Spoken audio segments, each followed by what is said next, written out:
Hello everyone, let's fix the memory usage problem you are facing in your Windows. First you need to go to Registry Editor. When Registry Editor is open, click on HKey Local Machine.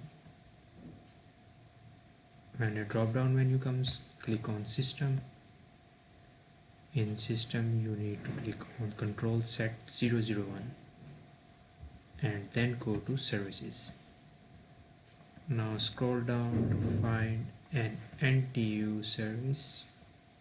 Where is NTU? Then click on Start, Modify.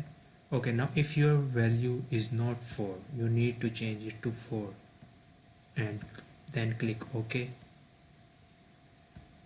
and close Registry Editor. After that you need to restart your system.